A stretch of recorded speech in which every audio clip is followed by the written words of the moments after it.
Hey, what's going on, everybody? It's John here with Cine Park Rangers again to talk about Ahsoka. So yesterday we got episode 4 at 9 p.m. Eastern, and dude, this show is definitely restoring my hope in Star Wars. I've already been over that a bit in the past reviews, and I just want to reiterate here, Dave Filoni is doing everything he possibly can to save this franchise, I feel like. And it makes me really sad because a lot of things that I'm seeing are just still full of hate from the fans, quote unquote. And I really don't get it. Like, I don't understand the criticism. There are some fair critiques that are a lot based in maybe just how Ahsoka portrays herself, or even Hera and Sabine on some like tiny, minute level. But at the end of the day, they're still the characters that you know and love from Rebels, and Ahsoka, obviously the same character that you knew from Clone Wars. So I'm not going to recap the episode this week. I'm just going to get straight into it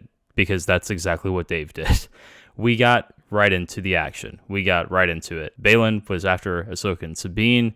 They quickly end up in a match. Ahsoka fights Merrick. Sabine fights Shin Hati, and we get some of the best lightsaber fighting. Actually, you know what? I'll go ahead and say it. It's the best lightsaber duels that we've gotten since Disney's acquired Star Wars. And we also get a little wink and a nod that Sabine is not completely void of using the Force. Ahsoka ends up defeating Merrick, and after she defeats Merrick, Sabine tells her to go, get the map, etc. Then she ends up fighting Baylan. This is one of my favorite sequences that we get with Baylan so far because it really shows the duality behind his core values and principles. You see the Jedi in him a lot, but you also see how he's been corrupted on some level, but not fully. I feel like Ray Stevenson is really bringing it with this character, and it makes me really sad that we don't have Ray Stevenson anymore. You can see that he really cared about this character and doing it justice. It shows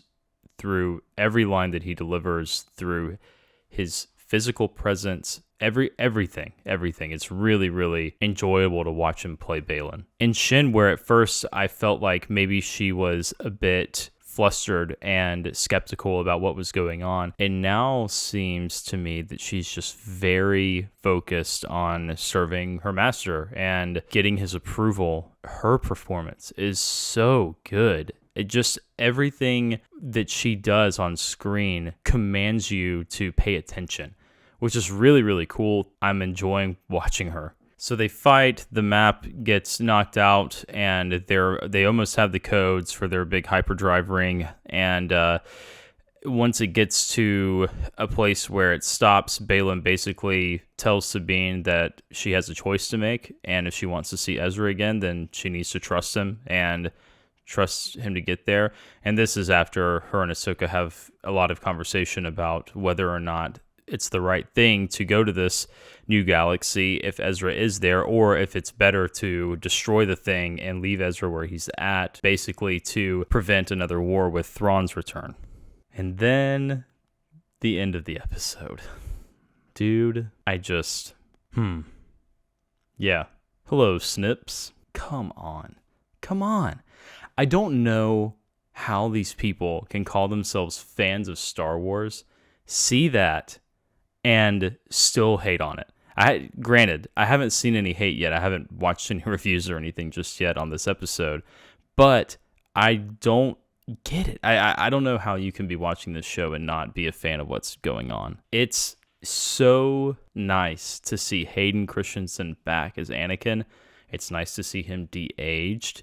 It's nice to see an interaction between him and a much older Ahsoka, and they left it on a big cliffhanger because we don't really know. And then right at the end, there's a hint of the Vader theme. So I don't know if they're planning on just like kind of doing a bait and switch, like they're leaving us on this cliffhanger and then he's going to immediately turn into Vader or something, like when we get back into the episode and it's kind of all an illusion, or who knows. And we also know that Hayden is back for the show for a few episodes. So I think that it's probably not the Vader thing. Or if it is, we're still going to get some good Ahsoka and Anakin interaction. At any rate, this episode to me was really, really good. I want to just leave it there. But what did you think about it? Did you enjoy this episode? Did you not enjoy it? Are you enjoying the show so far? Do you think that Dave Filoni is on the right track? Do you think that he's saving Star Wars? We want to hear from you. So comment below. Be sure to click like on this video, subscribe to the channel if you haven't already, and we'll catch you on the next one.